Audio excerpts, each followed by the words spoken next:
Christian Yelich brings them to their feet once again. Welcome to the Baseball Pregame Show, presented by Import Minded, your trusted choice for exceptional vehicle care on South 27th, just north of 894. Tonight, it's interleague baseball in Milwaukee as Seattle is in town. We'll preview tonight's matchup on the mound. Stepping into a clubhouse that got a great group of guys behind me, it's go and do your thing and be comfortable. Thoughts on the lineup? Yeah, we got a good lineup. We got guys who are going to get on base, steal bases, play good defense. And all of the storylines heading into tonight's game. I'd like to order that every night if we could order that. I'll take that off the menu. It's nice to see. So let's get to it. I mean, we have the best fans in the world. Here is your host, Hunter Baumgardt.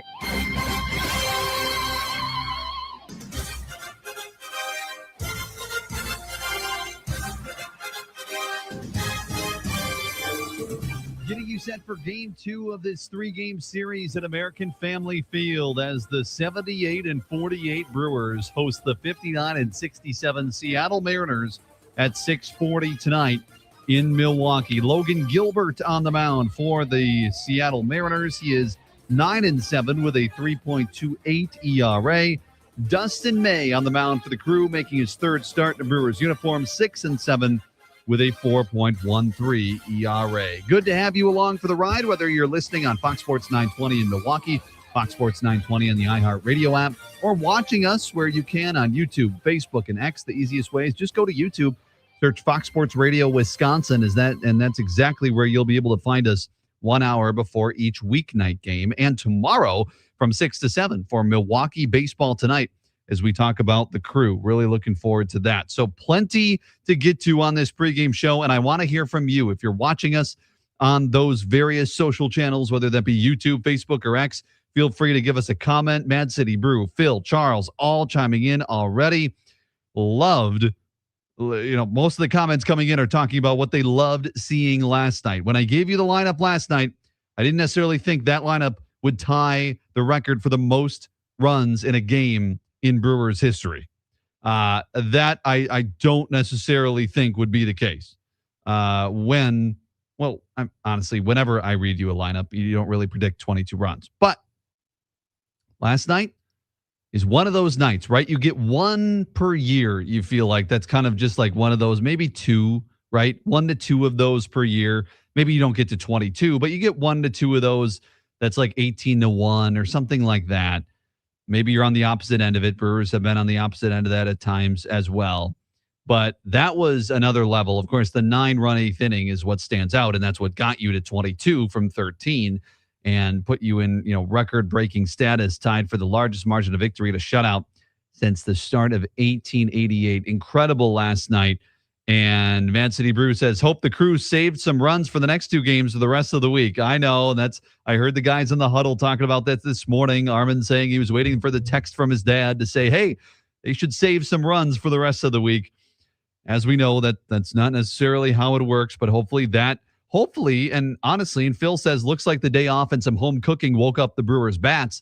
And that's the thing. Like, hopefully last night, that 22-0 victory propels some confidence into these guys. I mean, look at the night that Yelich had. 3-run home run. That was huge. And honestly, to me, turning point in the game.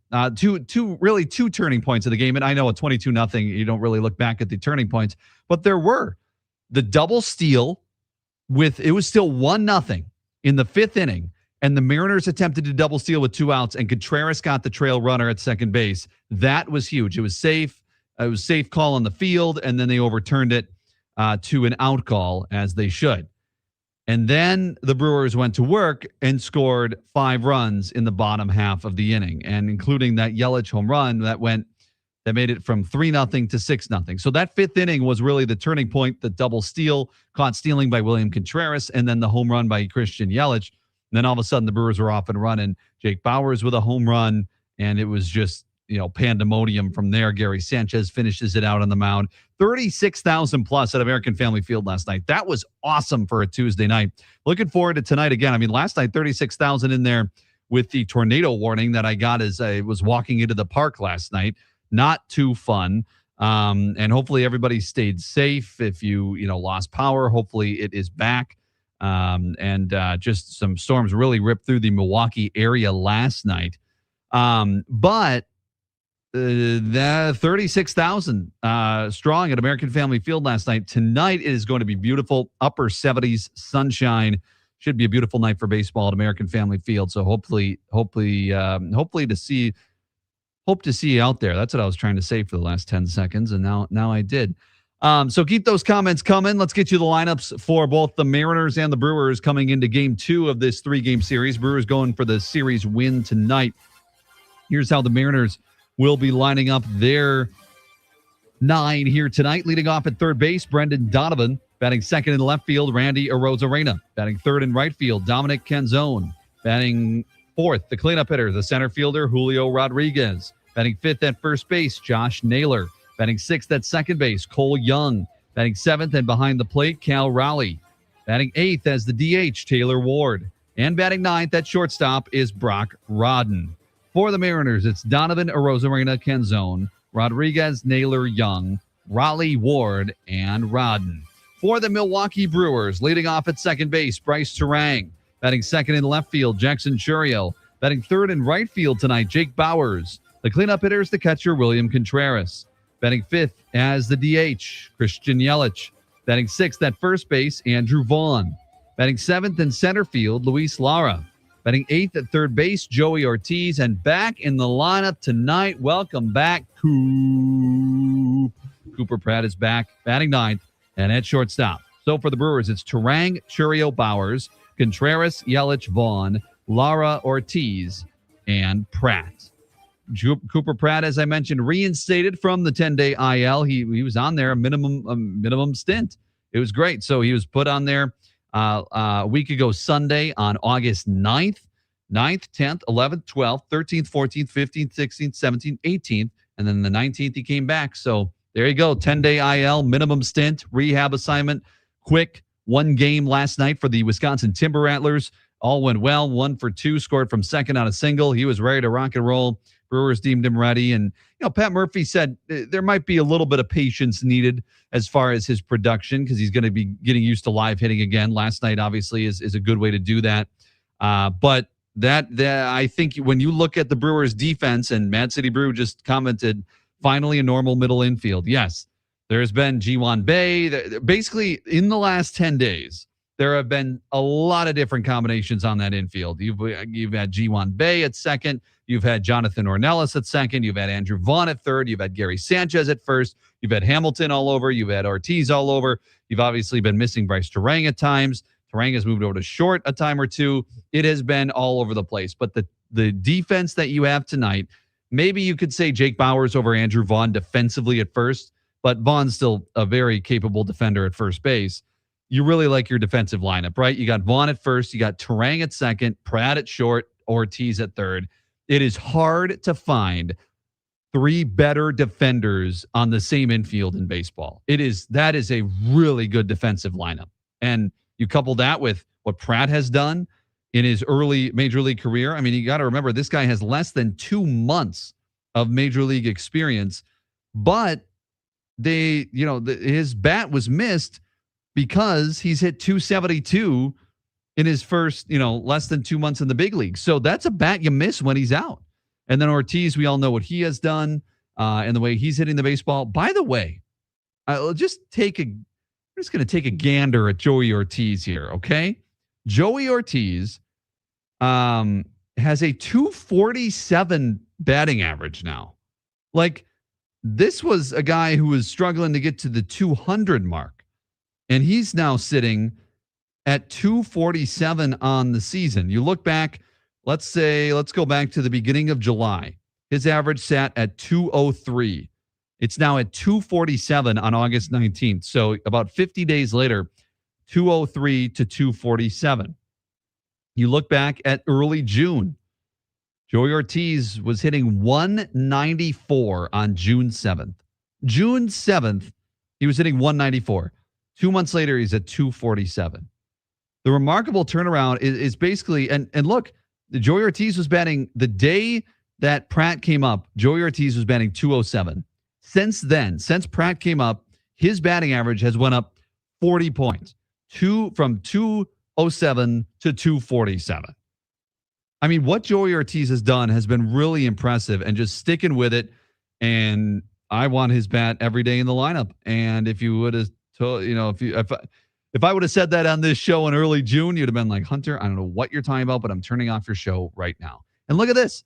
Last 7 games for Joey, 318. Last 15 games for Joey, 341. Last 30 games for Joey, 337.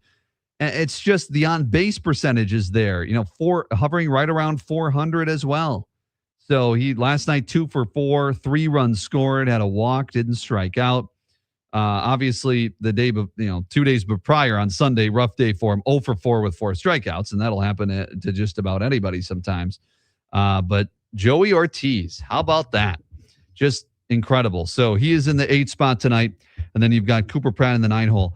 Brandon Lockridge was optioned to AAA Nashville, and this was the move that I expected when Sal Frelick was the one who was going to come back. And we'll get an update on Sal Frelick here in just a moment. But I would have thought Sal Frelick would have been back and Brandon Lockridge would have went down. Or basically, they would have waited till Sal Frelick was back to send Lockridge down to AAA. But they do it now. So you would think that now when Sal Frelick does come back, and we'll talk about that when he could come back here in just a moment, when he does come back, I would think that it'll be Johnny Rockets or Jonathan Ornelas who will be the odd man out. I thought he'd be the odd man out when Cooper Pratt came back because I thought you'd send down an infielder for an infielder, but Bowers' positional versatility helps you with that. Because Jake Bowers can play in the outfield, you can then say, okay, we'll be one outfielder short because Bowers can be out there. So that's how they're running right now. This also basically locks that Luis Lara is not going down. And I didn't necessarily think that he would be going down, but of course, when Sal Frelick comes back, that's going to cut into Luis Lara's playing time. Do the Brewers want him to get consistent at-bats at the AAA level instead of being at the major league level? I just don't see it. I don't think so. I think when Sal comes back, Ornelas is the move, and I think Luis Lara is here to stay for the rest of the year and possibly his career. Because, look, when you go down the stretch here, right, you got 36 games to play. When you go down the stretch here, you want your best 26 men, 26 players on your roster, right? And yeah, and look, Lockridge is great, and he can do, he's fast and can be a sneaky good player and had a pretty good start to the season. But at the end of the day, is your roster better with Luis Lara on it? I think it is. And so even if he's not getting consistent playing time, I think we're over that. Now, in the offseason, who knows? Maybe they move pieces around, and Lara is going to be the everyday starter in the outfield moving forward. I would think that that's a very real possibility simply because they paid him. But for this year, he played fine. He played great at AAA. We were banging the drum. When is Luis Lara going to come up? And they kept saying until he gets consistent playing time at the major league level, we don't want him to come up. Well, he came up at an odd time. He didn't necessarily get a ton of consistent playing time, but obviously with the injury to Sal Frelick that happened really basically at the same time period as just after the All-Star break that Sal Frelick got hurt, it opened the door for Luis Lara, and he's gotten consistent at-bats up here. And I think at this point, you just want him to get an at-bat when he gets an at-bat, whether that's pinch hitting, whether that's in playing in the outfield starting, whatever it is, he is part of your best 26-man roster. Plus, think about this. We're nearing September now. We're 10 days away, and they're going to be able to add a position player. So at that point, do you see Brandon Lockridge back up? You just might. And so, right, you're going to probably add one position player, one pitcher as well. So that's something to keep in mind when it comes to the bullpen moving forward too. So just some of the different things, kind of the background to what's going on. Also, Ji-Hwan Bae is now with the AAA Nashville Sounds. They officially made that move today. He cleared waivers and was outrighted to AAA Nashville. So he is going to join them and stay in the Brewers organization. So those are the headlines as we go into tonight's game. Game 2 of this 3-game series. 6:40 first pitch. Logan Gilbert on the mound for the Mariners. Dustin May on the mound for the Brewers. Let's get to a couple of comments from Brewers manager Pat Murphy before today's game. I'd like to bring you some of these comments because the pregame, I mentioned this before, but if you haven't heard it, the pregame press conference with Pat Murphy is a lot more laid back. It's a lot more, we're diving into some of the deeper parts of the game, some of the deeper parts of what Pat Murphy kind of his mindset on things. And I think it's really good to kind of get a pulse. It's a great way to get a pulse on how the manager of the Milwaukee Brewers thinks and seeing if it kind of goes along the lines of what you think and what I think. So this is what Pat Murphy had to say today when asked, does he pay attention to what other teams are doing? Say the Cubs or the Dodgers or the Braves or some of the other teams that they are competing with. Now today, because we pay attention all the time, the White Sox salvaged a game. They got walked off twice.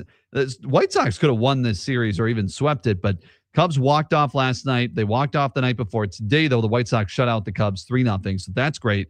And as Mad City Brew pointed out on YouTube, the Brewers can have a 5.5 game lead with a win tonight. Currently, they sit 5 games above the Cubs.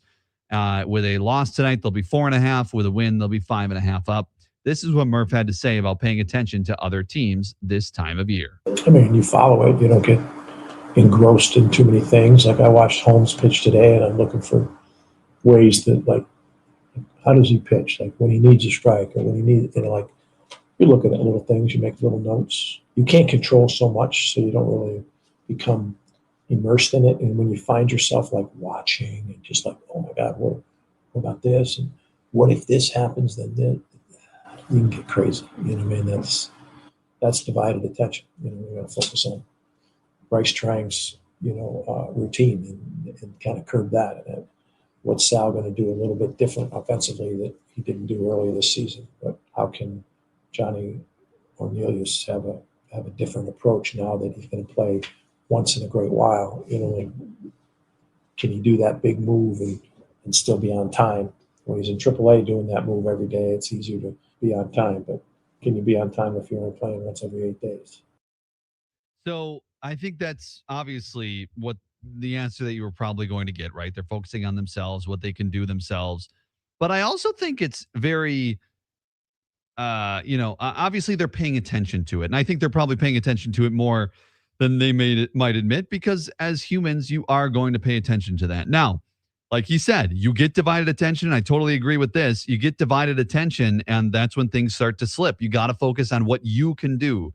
And did they start getting divided attention? It was that San Diego series, part of that? No, I don't think they were sitting down watching the Cubs and then, going out on the field and not performing well. But I think they were kind of feeling it a little bit. Jake Bauer said to us last night that he's like, nobody admitted, but boy, towards the end of the 17 games and 17 days, yeah, we were feeling it a little bit as far as tired and as far as just feeling just how it went. So I think they do pay attention maybe a little more than they let on.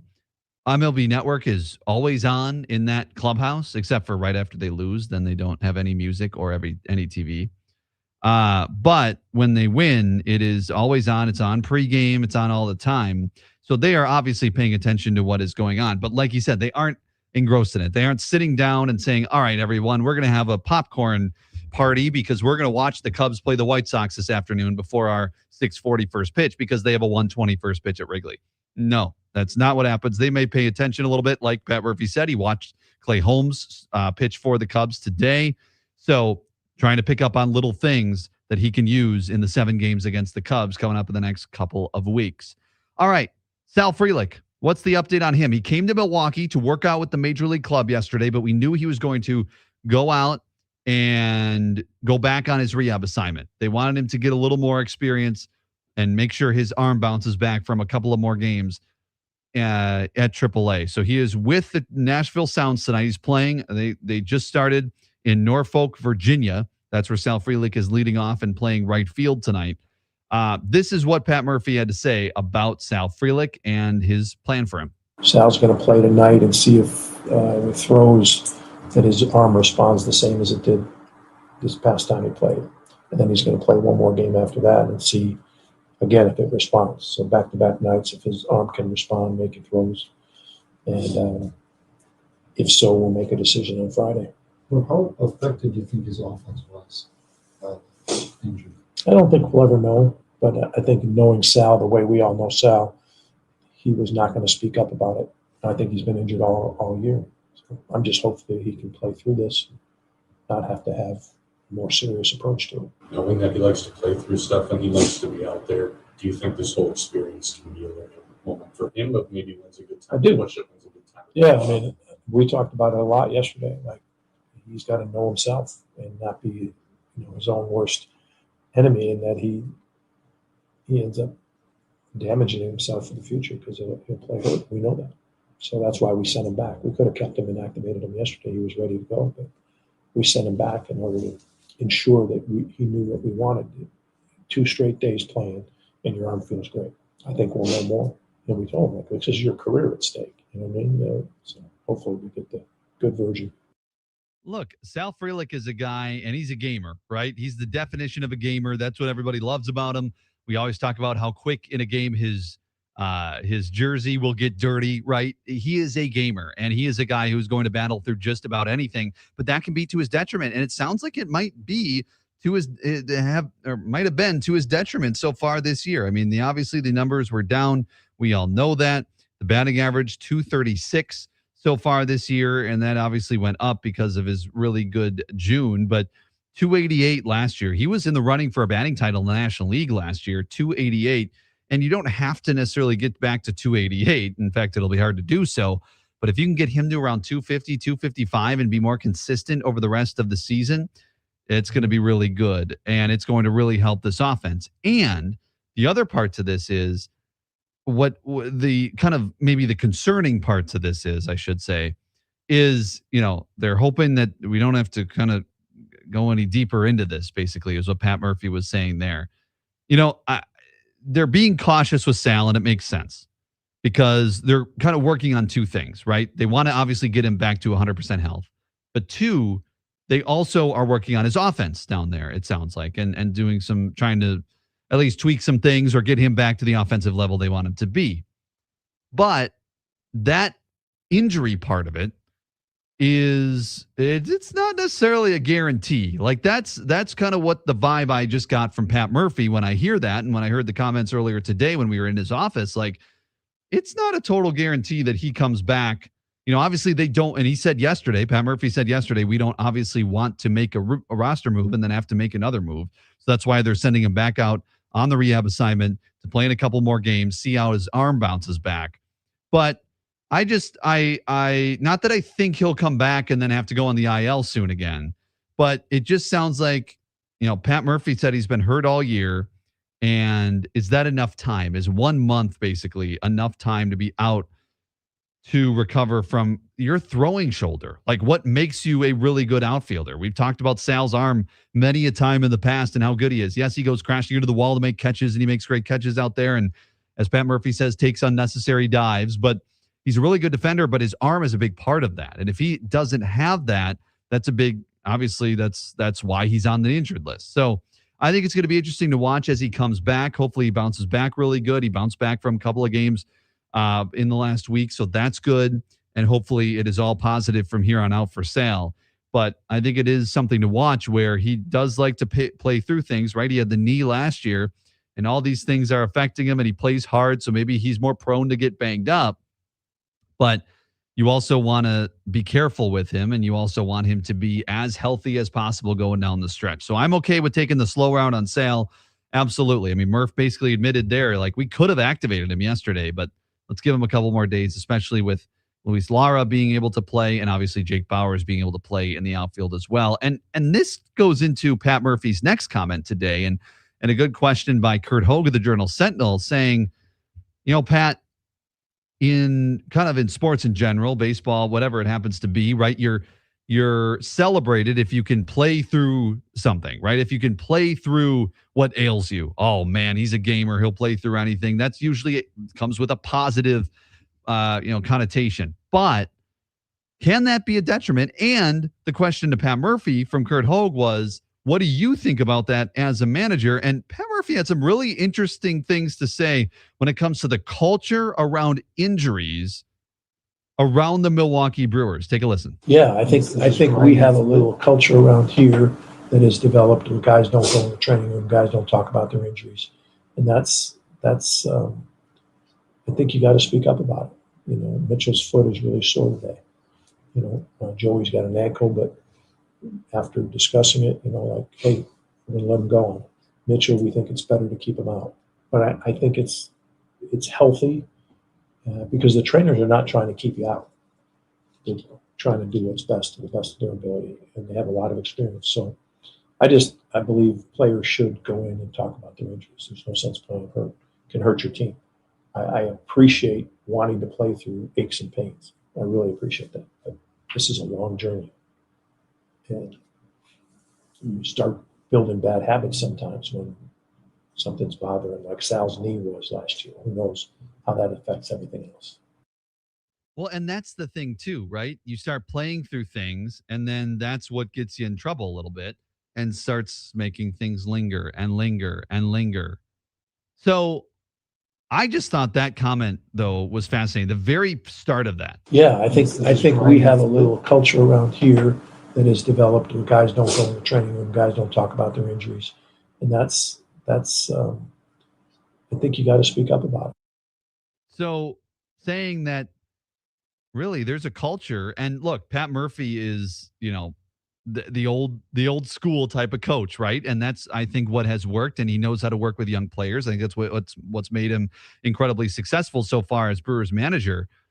But he also kind of that culture of grind it out, just grind through it. And that is what this team's entire kind of culture and identity has been in the last 3 years over Brewers manager Pat Murphy. Under him, I should say, not under Brewers manager Pat Murphy. The Milwaukee Brewers have been that type of culture, that grind out a game, that go out and, no matter what's ailing you, just grind through it, get a win, find a way to win, find a way to get to first, right? Find a way to steal a base, find a way to make a defensive play.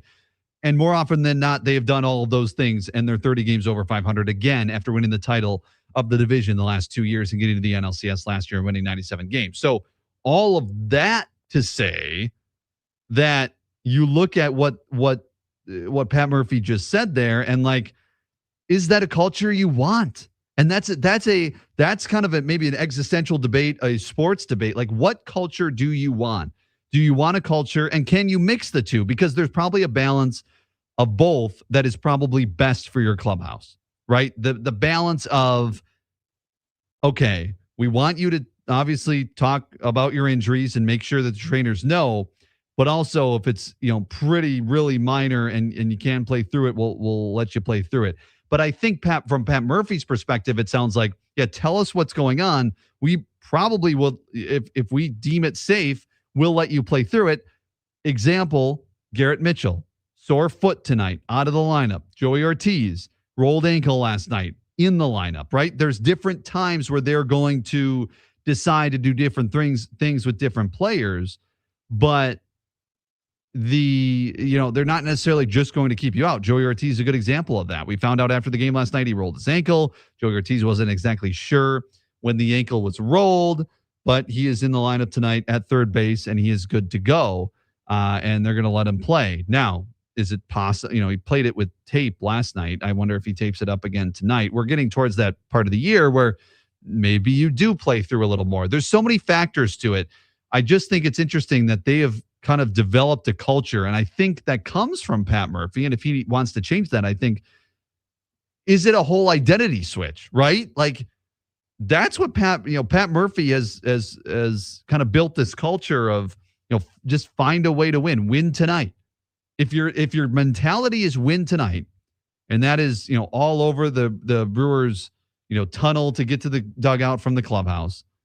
If that is your motto, then yeah, there are going to be times where some guys are going to be playing through some things. I don't think Jake Bauers is incredibly healthy right now. And it's wild to think about because he's just hitting the cover off the baseball, and he's gone on base 20 straight games, and he's hitting like 370, 380 in that time.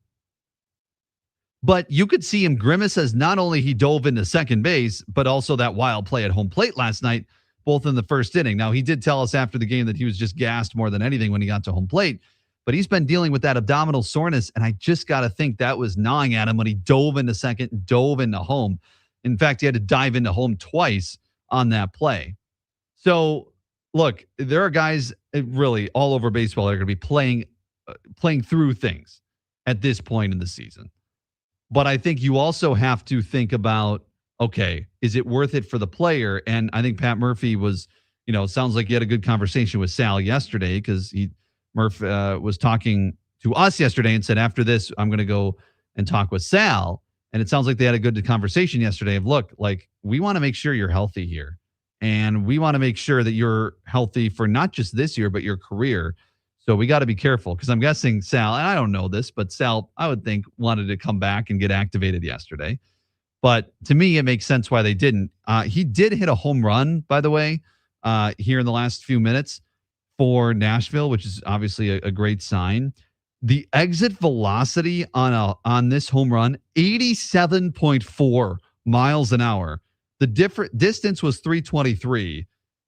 Wind was blowing out, small field. Spencer Michaelis putting this out on X, who's fantastic follow, by the way. S. Michaelis 234. Go follow him. Great coverage of the minor league baseball system for the Milwaukee Brewers. But so Sal Frelick with a home run already tonight. I don't care where it is. I don't care what kind of conditions you're in. A home run is a home run. It's good to see a good swing by Sal Frelick. It sounds like, although it was 87 miles an hour off the bat, I'm sure, that's so Sal though, right? Like 87 miles an hour and it goes over the fence. All right. We are going to take a break. When we come back, we are going to dive into tonight's pitching matchup. We are going to dive in a little more to the bullpen for the Brewers. Hint, hint, it's fresh, just like it was last night. We'll talk about the bullpen coming up, get you your bullpen report. Fast facts before we get you out of here as well, make you a little smarter as you watch tonight's game. And if we have time, Pat Murphy kind of talked about the state of the team, what he's seen from the team so far in, the first, time for mental math, first, 126 games of the season, and what he wants to see in the final 36. If we have some time, it's about 3 minutes of Pat Murphy talking about the state of the team. So I'll try to play that for you coming up as well. It's the Baseball Pregame Show, getting you set for Brewers and Mariners. Keep those comments coming. I'll get to them after the break over on YouTube, Facebook, and X. You're listening to the Baseball Pregame Show, presented by Import Minded. I'm Hunter Baumgardt on Fox Sports 920.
to the Baseball Pregame Show on Fox Sports 920. Presented by Import Minded, your trusted choice for exceptional vehicle care on South 27th, just north of 894. Here's your host, Hunter Baumgardt.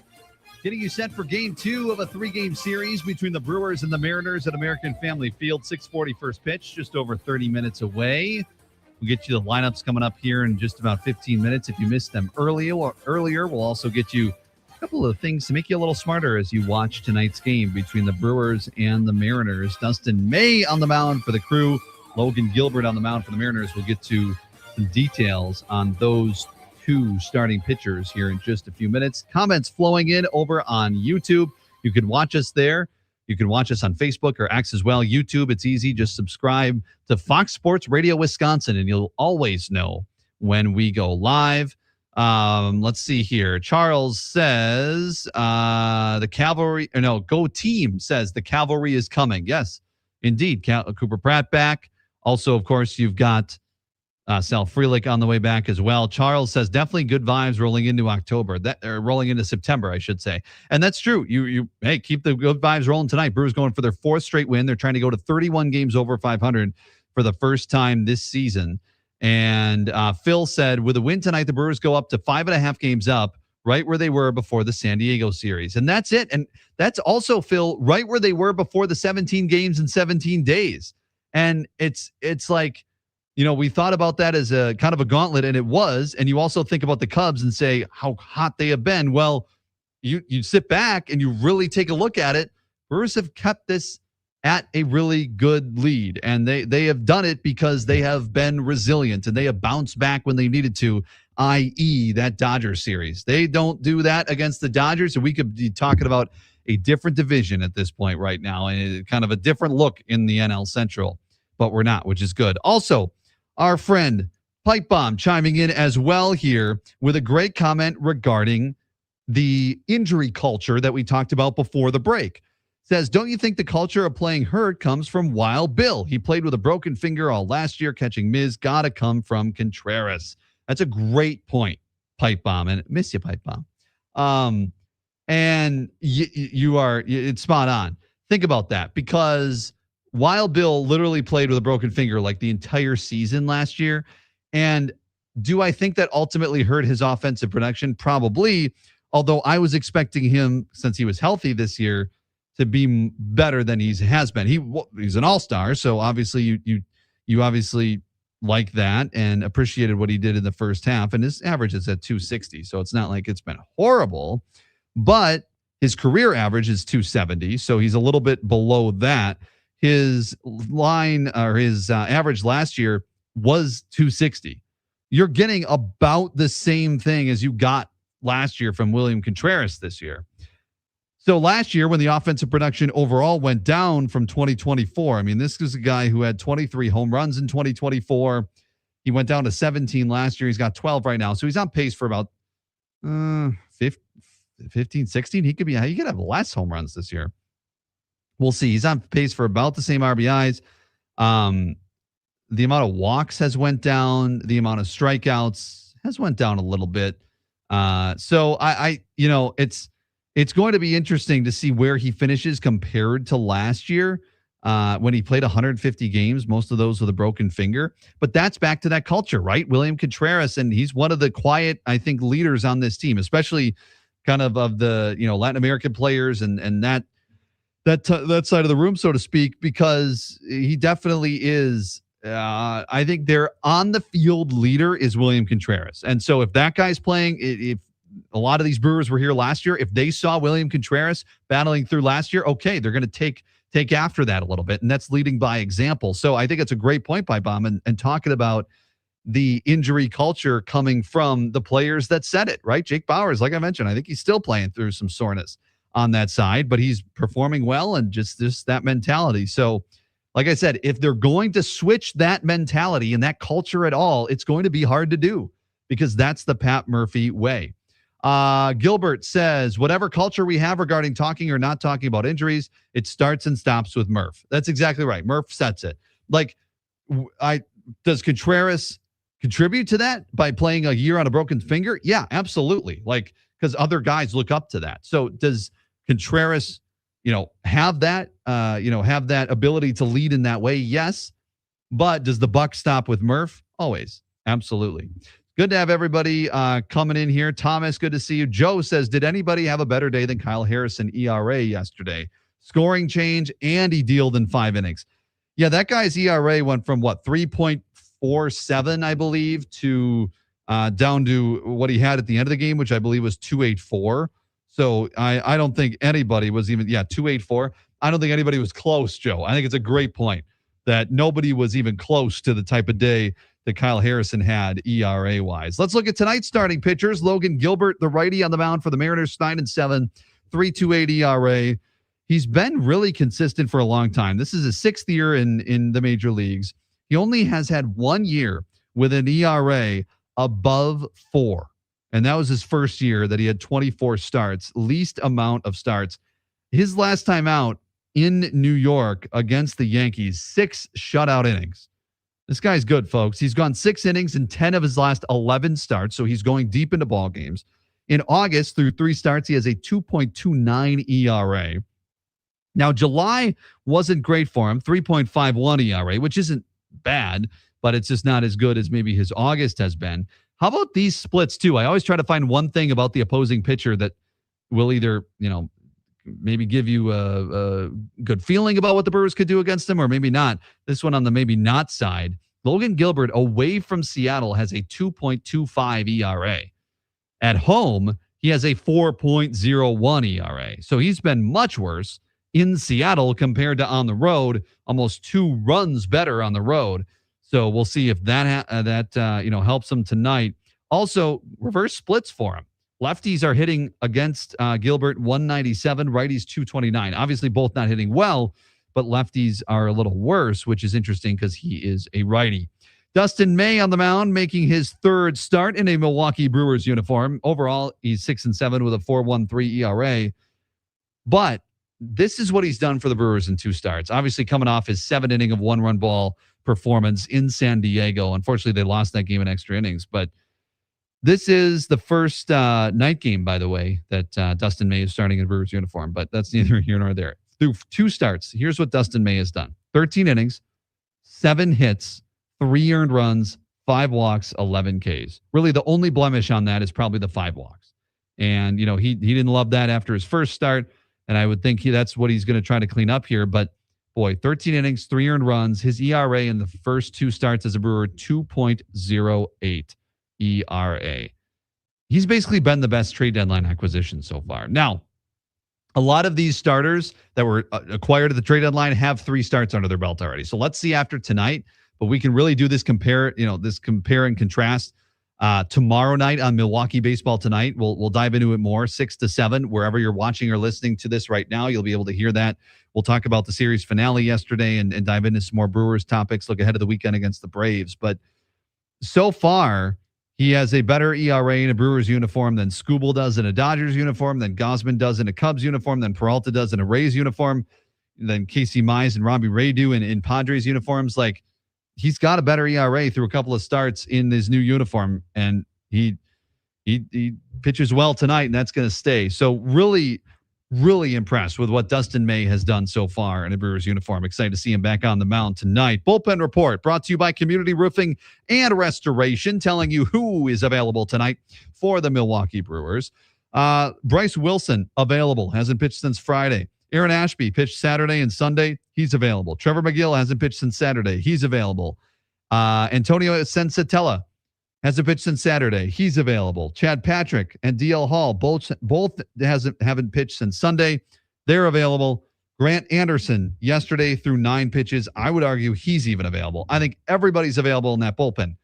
How did they get through last night's game with just 1 bullpen arm that is in the bullpen tonight?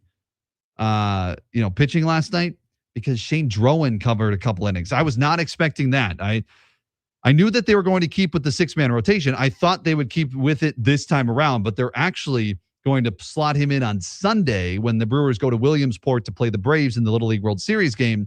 So Drowan slots in then. So here's where the Brewers sit as far as the probable starters. So you've got tonight, Dustin May, tomorrow, Robert Gasser, And then Miz will start on Friday, 3:10 game against the Braves against Chris Sale. Going to be an awesome matchup. Get to the ballpark. Saturday, 1:10 game on Saturday, by the way. Logan Henderson will be on the mound. And then in Williamsport on Sunday, Shane Drowan will then be slotted in. So they did that so then he could be used a little bit after Kyle Harrison last night. I don't know if they specifically did that so he could be used last night, but just it made sense that he was available last night. And as soon as he went out for that second inning, I'm like, well, this guy isn't going to be pitching Friday because he would have lined up to pitch Friday after Gasser. But they bumped him back to Sunday. And then Miz is still on 5 days rest because he pitched last Saturday. He'll then pitch Friday. Henderson the same way. He'll pitch Saturday and then Drowan on Sunday. And then we'll see how they want to line up things after that. But that's the bullpen report. Everybody's available. Brought to you by Community Roofing and Restoration. Beauty, durability, and excellence since 1975. I don't think Drowan will pitch out of the bullpen from now until Sunday. I think he'll be just getting ready for his start on Sunday in Williamsport. All right, when we come back, get you the lineups one more time, get you a couple of fast facts before we let you go. Brewers, Mariners, 6:40, first pitch at American Family Field tonight. Brewers going for their fourth straight win, trying to get to 31 games over 500 for the first time in 2026. We'll be right back with more of those types of details. Keep those comments coming on YouTube, Facebook, and X, and the NicoletLaw.com talk and text line. It's the Baseball Pregame Show. I'm Hunter Baumgardt on Fox Sports 920.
takes the field in a matter of minutes. It's time to take a look at tonight's lineup on the Baseball Pregame Show, presented by Import Minded, your trusted choice for exceptional vehicle care on South 27th, just north of 894. Here's Hunter Baumgardt. Let's get you those lineups for the Brewers and the Mariners before I let you go here. 6:40 first pitch. Brewers going for the series win tonight, going for their fourth straight victory. Here is how the Mariners will line up tonight. Leading off at third base, Brendan Donovan. Batting second in left field, Randy Arozarena. Batting third in right field, Dominic Canzone. Cleanup hitters, the center fielder, Julio Rodriguez. Batting fifth at first base, Josh Naylor. Batting sixth at second base, Cole Young. Batting seventh and behind the plate, Cal Raleigh. Batting eighth as the DH is Taylor Ward. Batting ninth at shortstop is Brock Rodden. For the Mariners, it's Donovan, Arozarena, Canzone, Rodriguez, Naylor, Young, Raleigh, Ward, and Rodden. For the Brewers, leading off at second base, Bryce Terang. Batting second in left field, Jackson Churio. Batting third in right field, Jake Bowers. The cleanup hitters, the catcher, William Contreras. Batting fifth as the DH, Christian Yelich. Batting sixth at first base, Andrew Vaughn. So you get Bowers and Vaughn in the lineup tonight. Batting seventh in center field, Luis Lara. Batting eighth at third base, Joey Ortiz. And batting ninth at shortstop is Cooper Pratt. For the Brewers, it's Terang, Churio, Bowers, Contreras, Yelich, Vaughn, Lara, Ortiz, and Pratt. Pratt back, reinstated off the 10-day IL. Great news. He is back with the club and starting tonight. Let's get you a couple of fast facts, make you a little smarter as you watch tonight's game. Last night, have to do one more look back at last night. The Brewers tied their franchise record for runs in a game. They also did it August 28th, 1992 against the Toronto Blue Jays. They also broke their franchise record for margin of victory. The previous mark of 20-run margins was accomplished on August 28th, 1992 in that game against Toronto. They won 22-2. They also beat the Pittsburgh Pirates 20-0 on April 22nd, 2010. So otherwise, it had that was the biggest margin of victory in Brewers history last night. It was also tied for the largest margin of victory in a shutout in the modern era since 1900. Luis Lara hit his first major league home run last night.